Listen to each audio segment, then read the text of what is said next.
धन्यवाद सभापति महोदया। करीबन 100 से भी ज़्यादा गवर्नमेंट के सप्लीमेंट्री अमेंडमेंट लेकर आज का फाइनेंस बिल चर्चा पे आया है। इस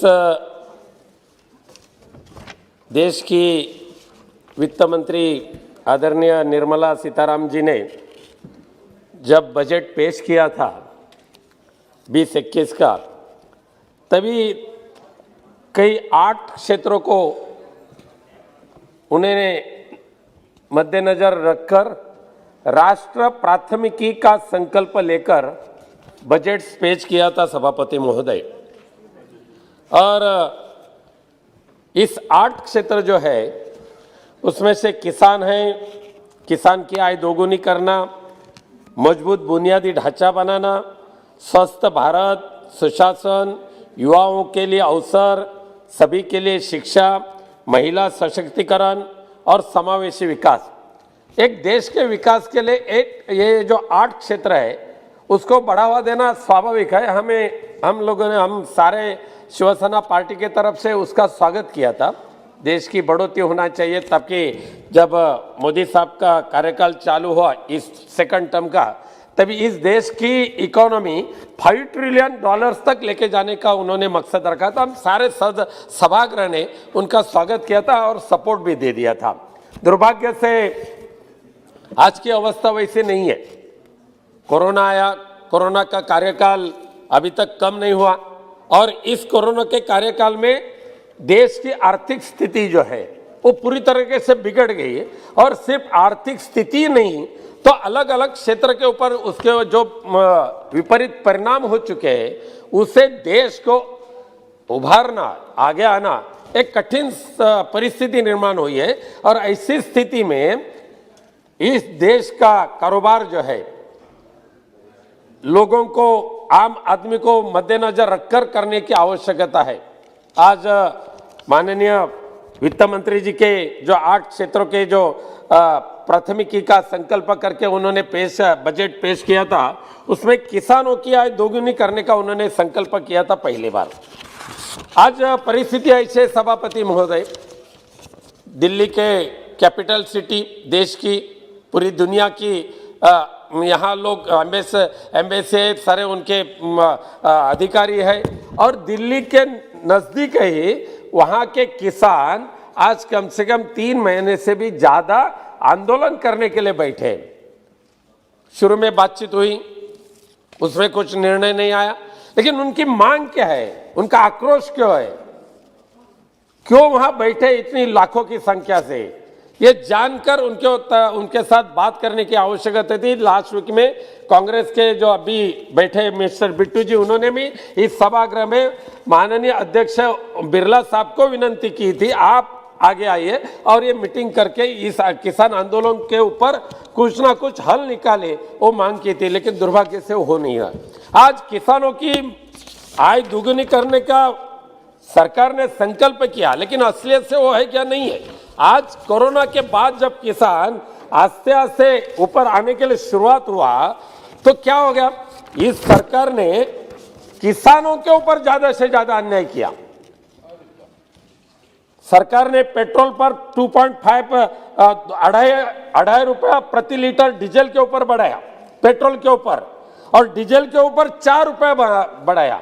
और उसमें क्या नाम दिया उसका, कृषि उपकर, agriculture infrastructure and development cess, एक अच्छा नाम लेकर किसानों के ऊपर डीजल, पेट्रोल, किसान जो खरीदी करेंगे उनके ऊपर ज्यादा से ज्यादा कृषि टैक्स लगाने का एक काम इस सरकार के माध्यम से जब हुआ सभापति महोदय, उसका परिणाम ये हुआ कि किसानों के माध्यम से जो आय दुगुनी करनी थी, वही किसान को उत्पादन जब बाजार में लेकर जाएंगे तो साहजिक है कि डीजल पेट्रोल के भाव बढ़ने के बाद ट्रांसपोर्टेशन जो है उसके दरें भी बढ़े और किसान के ऊपर उसका बोझ आया। सरकार कहेगी कि हम ये जो बढ़ा हुआ यानी कृषि टैक्स जो है हम किसानों के तरह पास से वसूल नहीं करेंगे, तो हम पेट्रोल पंप के मालिकों के पास से वसूल करेंगे, लेकिन सही नहीं है। अल्टीमेटली उसका बर्डन जो है ये सामान्य किसान के ऊपर होने वाला है और किसान को सक्षम करने के बजाय किसान को विकलांग करने का काम इस सरकार के माध्यम से सभापति महोदय हो चुका है। इसके लिए मैं सरकार से प्रार्थना करूंगा, माननीय वित्त मंत्री महोदय से मैं प्रार्थना करूंगा, अभी डीजल और पेट्रोल के भाव आप कितने बढ़ने देंगे? आपने क्या सोचा है? 100 रुपया तक आप सील करने के लिए जा रहे हैं? एक बार तो तय करिए ना, 100 रुपया, चलो डीजल ले लो 100 रुपया, पेट्रोल ले लो 100 रुपया, आओ जाओ 100 रुपया दे दो और पेट्रोल डीजल लेकर जाओ, ऐसा कुछ करो ना। दिन प्रतिदिन बढ़ते जा रहे दरें, पूरा देश को उसके ऊपर परिणाम हो रहा है, गरीब लोगों को जीना हराम हो रहा है। तो ऐसे वक्त में किसानों को आधार देने के बजाय किसानों के ऊपर डीजल पेट्रोल का कोरोना का नाम लेकर सेस लगाया, ये सही नहीं है। उसके ऊपर पुनर्विचार होने की आवश्यकता है। और जब आम आदमी का अगर आप कल्याण होना चाहते तो किसानों के ऊपर जो अन्यायकारक टैक्स है उसको आपको कैंसिल करना ही होगा। जैसे कि मैंने बताया आपको, सभापति महोदय, आपको मैं बताना चाहता हूं, जून 2019 में 71.23 रुपीज था पेट्रोल, आज उसका 97.57, कई जगह पे 101 रुपया भी हो गया। और एक बात ऐसी थी कि डीजल पेट्रोल बढ़ गया, डीजल बढ़ गए, एलपीजी भी आज 737 रुपए में मिलता था, वो एलपीजी आज 850 रुपए हो गया। 850 रुपया। गरीबों के घर में चूल्हा नहीं होना चाहिए, गैस से होना चाहिए, मंजूर, हम एक्सेप्ट करते हैं, लोगों ने भी एक्सेप्ट किया। लेकिन ये गैस लेने के लिए अभी लोगों के पास पैसा नहीं, गैस का सिलेंडर फेंक दिया और जंगल में जाके लकड़ी लगाकर फिर एक बार चूल्हा जलाने के लिए शुरुआत किया। और सभापति महोदय, मैं आपको बताना चाहता हूं, जब शिरडी से अगर मुंबई तरफ जाए तो लोगों ने बोर्ड लिखा है, चूल्हा के ऊपर पकाया हुआ खाना, और वो लग जाते हैं। लोगों को अभी अच्छा लगता है, गैस से भी चूल्हे का खाना और भी टेस्टी होते हैं। तो क्या सरकार चाहती है क्या कि गैस के दर बढ़े, गैस बाहर फेंक दे और लकड़ी का चूल्हा फिर एक बार जल जाए? धुएं से कुछ ना कुछ बीमारी हो जाए तो भी चलेगा, लेकिन गैस के एलपीजी के गैस दरें हम बढ़ाते रहेंगे। सभापति महोदय, मैं आपका ध्यान आकर्षित करना चाहता हूं, आदरणीय पूर्व वित्त मंत्री जेटली साहब थे, उन्होंने कमिटमेंट किया था कि कोई भी हालत में हमारा गवर्नमेंट, पीएम साहब सोच रहे हैं कि डीजल पेट्रोल ये भी जीएसटी में हम लाएंगे। ये रिकॉर्ड पे है लोकसभा के। क्या उस वक्त प्रधानमंत्री जी सोच रहे थे डीजल पेट्रोल ये भी जीएसटी में आना चाहिए? पूर्व वित्त मंत्री ने भी वैसा आश्वासित किया था सारे सभागृहों को, हम लोगों ने विश्वास रखा था। आज वो माननीय प्रधानमंत्री जी के जो मन में थी बातें, वित्त मंत्री अरुण जेटली जी बोले थे, उन्होंने 18 दिसंबर 2017 को, as far as the central government is concern, we are in the favor of bringing petroleum under GST, and also our Prime Minister says his government is committed to bring natural gas under GST. अभी GST वैसे के वैसी है, लेकिन ये ना नहीं आया अभी तक जीएसटी में। अभी तक क्यों नहीं यहां तक पहुंचा मुझे मालूम नहीं। लेकिन सभापति महोदय, मैं आपके माध्यम से सरकार को विनंती करना चाहता हूं, क्या आपको भी अच्छा लग रहा है क्या ये जो बढ़ते हुए डीजल पेट्रोल के दामे अगर देखें, इतने टैक्सेस है उसके ऊपर, सेंट्रल टैक्स, स्टेट टैक्स, क्यों नहीं इस डीजल पेट्रोल को जीएसटी के अंदर लाने का आप कोशिश कर रहे हैं? मेरी विनंती है, माननीय प्रधानमंत्री नरेंद्र मोदी साहब को विनंती है, आप गरीबों के कईवारी है, आप आम आदमी को आधार देते हैं।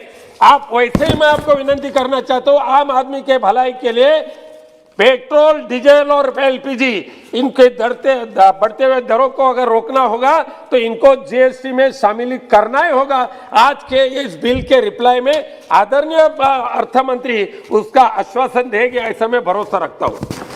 सभापति महोदय, तीसरा मुद्दा था स्वस्थ भारत।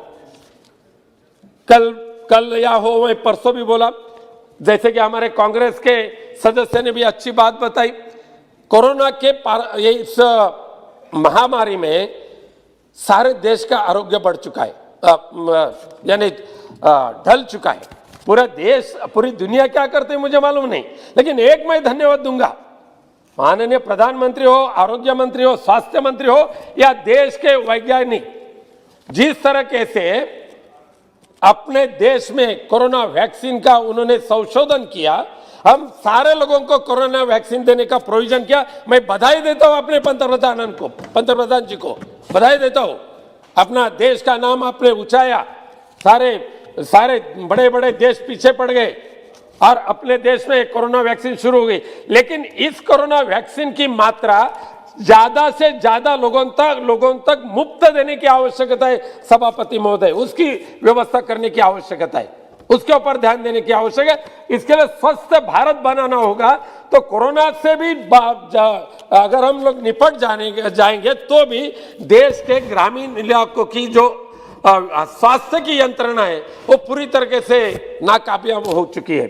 जैसे कि मैंने इसके बताया था, 108 की एम्बुलेंस हो, ग्रामीण इलाके के आरोग्य की सुविधा हो, एनआरएचएम की सुविधा हो, स्टाफ नहीं मिल रहा है, डॉक्टर्स नहीं मिल रहे, मेडिकल कॉलेज जिस संख्या से होनी चाहिए देश में वो नहीं हो रहे। आज तो सोचो कि अभी कोरोना ने हमें फिर एक बार आयुष के तरफ लेकर गए। एलोपैथिक साइड इतनी एडवांस होने के बावजूद भी हमारे आयुष मंत्रालय आदरणीय श्रीपाद जी नाइक ने आर्सेनिक लैब ले लो सबको बोल रहे थे, लोगों ने अनदेखेपन किया, हम सारे लोगों ने, लेकिन वही आर्सेनिक लैब एक कोरोना के जो पेशेंट थे या सारे देशवासी थे, इस सारे को कोरोना आर्सेनिक लैब एक उपयुक्त हो रहा था। इसके लिए हमारे देश में भी आयुष को बढ़ावा देने की आवश्यकता है सभापति महोदय, आयुष की तरफ ध्यान देने की आवश्यकता है। जैसे कि उनको भी कैसे न प्रोजेक्ट कर सकते हैं उसके ऊपर ध्यान देने की आवश्यकता है। सभापति महोदय, मैं अकेला हूं पार्टी का, हाँ थोड़ा सा और बात करने दीजिए मुझे आपको।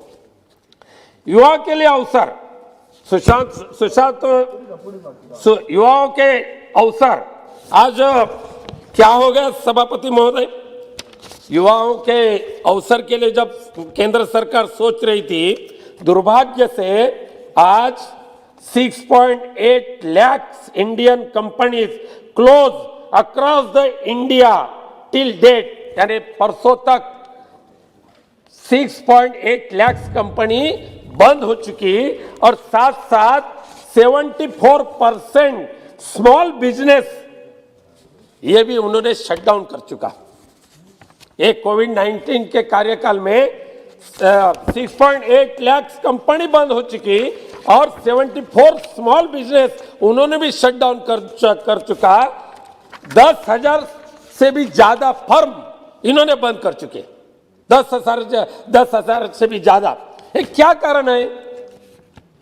इतनी भारी संख्या से बेरोजगारी कोरोना के कार्यकाल में होने के बाद भी उनमें इस बेरोजगारी कैसी कम हो सकते हैं और रोजगार कैसे निर्माण हो सकते हैं, और 10,000 फर्म जो बंद हो चुकी, 74% इंडियन कंपनी बंद हो चुकी, वो क्यों कारण ये बंद करना पड़ा, इसके बारे में सोचना चाहिए। मैं इसके लिए कोरोना के सभापति ज्यादा नहीं, 3-4 मिनट दीजिए, 3-4 मिनट। तो सभापति महोदय, उस वक्त में आदरणीय प्रधानमंत्री जी से मैंने बताया था कि सबसे ज्यादा एम्प्लॉयमेंट क्रिएट करने वाली होटल इंडस्ट्री हो, एविएशन इंडस्ट्री हो, ऐसे बड़े इंडस्ट्री को शासन के तरफ से मदद करने की आवश्यकता है। आज भी क्या हो गया, एक 5 स्टार होटल नहीं, ये मुंबई में 5,000 में 5 स्टार होटल का रूम मिल रहा है, विथ लंच विथ डिनर, कोई आ नहीं रहा रहने के लिए। तो कैसी एम्प्लॉयमेंट कैसी क्रिएट हो जाएगी? या एविएशन सेक्टर में भी लाखों लोग काम करते थे, एविएशन सेक्टर आज भी बढ़ावा नहीं ले रहा है। इसके लिए इस जो एम्प्लॉयमेंट क्रिएट करते वक्त मैं आपके माध्यम से सरकार का ध्यान आकर्षित करना चाहता हूं कि सरकार एक तरफ कंपनी बंद हो रही वहां अनदेखेपन कर रही है, लेकिन साथ साथ 50 अब्जोदिश जो अमीर लोग हैं उनको 68,000 करोड़ रुपया टैक्स के माध्यम से माफ कर दिया। एक तरफ जीएसटी वसूल करते वक्त किसको भी माफ नहीं है, हर महीने में चलन भरो, नहीं भरेगा तो पेनल्टी, और जीएसटी के साथ साथ भी अभी 1 जनवरी से टीसीएस चालू किया। ये क्या नया बंगाल गौड़ बंगाल है मुझे पता नहीं, मैडम उसके बारे में हमें जानकारी दे तो अच्छा है। लेकिन टैक्स कलेक्शन सोर्सेज जो है वो व्यापारी लोगों के ऊपर 1 जनवरी से लागू किया, जिनका टर्नओवर 50 लाख से ज्यादा है। यानी जिस वक्त 50 लाख का टर्नओवर क्रॉस करेगा उसके बाद उसको 1% टीसीएस चालू हो जाएगा, लेकिन 0 से चालू हो रहा है ऐसे व्यापारी लोग बोल रहे हैं। और इसके लिए सभापति महोदय, इस जीएसटी के परेशानी से कई लोगों ने अपना धंधा बंद कर चुका, 1, 2, 3 मिनट, धंधा बंद कर चुका, व्यवहार जो चल रहा था बंद कर चुका, सुसाइड करना चालू किया। कोरोना के कार्यकाल में जीएसटी के वजह से कितने लोगों की आत्महत्या हो चुकी है सभापति महोदय। अगर अध्ययन करें तो इनकी भी संख्या लाखों में हो जाएगी। तो क्या ये 50 लोगों के लिए आप 68,000 करोड़ आप माफ करना चाहते, तो क्यों नहीं हमें डीजल, पेट्रोल और एलपीजी जीएसटी में ले रहे? सभापति महोदय, इस कोविड के कार्यकाल में भी अंबानी की रिलायंस को पेंशन फंड के 90,000 करोड़ भी दे चुके हैं। एक वर्तमान पत्र में जो आया है उसके माध्यम से मैं बोल रहा हूं आपको लेकिन उसके साथ साथ और एक गंभीर मामला आपके सामने लाता हूं कि इस कोरोना के कार्यकाल में 71 लाख ईपीएफ अकाउंट बंद हो चुके हैं। EPF account 71 lakh EPF account का फायदा, उसके पेंशन, रिटायरमेंट के बाद जो कुछ पूंजी मिलते उसे रिटायरमेंट लाइफ वो गुजरने की कोशिश करते, लेकिन उन्होंने अकाउंट बंद कर चुके हैं। और सिर्फ 2 मिनट, और आगे क्या करें इसके बारे में अभी सोच रहा है। जीएसटी का एक मामला और एक मैं बताना चाहता हूं, और बाद में इस साथ साथ अभी निजीकरण की इस सरकार की नीति क्या किसके लिए मुझे समझ में ना रहे। इस देश को सरकार ने चलाना चाहिए। पंतप्रधान इंदिरा जी का एक कार्यकाल में ये सारे बड़े बड़े उद्योगों का नेशनलाइजेशन कर चुके हैं, लेकिन दुर्भाग्य से अपने प्रधानमंत्री जी के कार्यकाल में एयर इंडिया हो, एयरपोर्ट हो, बीपीसीएल हो, वेरियस पीयूसीज हो, एमटीएनएल, बीएसएनएल, रेलवे, एलआईसी और अलग अलग 26 government company, government PMO left ऐसा बोले पीयूष गए और पीएमओ लेफ्ट ऐसा बोले। 26 कंपनी, सरकारी कंपनी अब शटडाउन करना चाहते हैं, होल्ड आउट करना चाहते हैं। क्या ये एक सरकार सारे देश को बेचने का कोशिश कर रही है क्या सभापति महोदय? क्यों कारण है? एयर इंडिया 60,000, लेकिन आज भी एयर इंडिया अगर नहीं होते, उसके जो सब्सिडाइज कंपनी है उसके ऊपर कितना अन्याय अत्याचार हो रहा है। पिछले हफ्ते में मेरे सहकारी अरविंद सावंत, उन्होंने जुरावर में बोले थे सब्सिडाइज कंपनी के ऊपर अन्याय करना, उनको भी बेचने के लिए तैयार होना। सारे के सारे देश में बड़े बड़े पीयूष बेचो और एक 1 नेशन और 2 आदमी, बस उनके लिए देश रखो, बाकी कोई भी नहीं रहेगा तो भी चलेगा। सभापति महोदय, पिछले वर्ष में सभापति महोदय हार्डली 1 मिनट बाकी रह गए, 1 मिनट कंक्लूड नहीं, 1 मिनट ज्यादा नहीं, 1 मिनट। सभापति महोदय, हमारे देशवासी कितने ईमानदार है देखिए आप। कोरोना होने के बावजूद भी सिर्फ दिसंबर 20 में कोरोना होने के बावजूद भी 1,15,174 करोड़ इतना जीएसटी लोगों ने दिया देश के लिए। रोते नहीं बैठे देशवासी, दिया उन्होंने। और लेकिन उसमें से हमारे महाराष्ट्र की मांग है, एक 28,000 करोड़ आपका जमा है, वो तो महाराष्ट्र को दे दो। 3,290 करोड़ ये एलबीटी ये महाराष्ट्र का बाकी है, वो तो दीजिए, अन्य राज्यों का तो है। लेकिन महाराष्ट्र जैसे बड़े राज्य जो टैक्स कलेक्शन स्टेट जिसे कहते हैं, उसका 28,000, हार्डली 1 मिनट बाकी है सर, 1 मिनट सभापति महोदय, नहीं एक मिनट, एक एमपी फंड का लेता हूँ और बाद में मेरे समाप्त करता हूँ। सभापति महोदय एक मिनट, नहीं मुझे इतराज नहीं है, मुझे बिल्कुल इतराज नहीं है।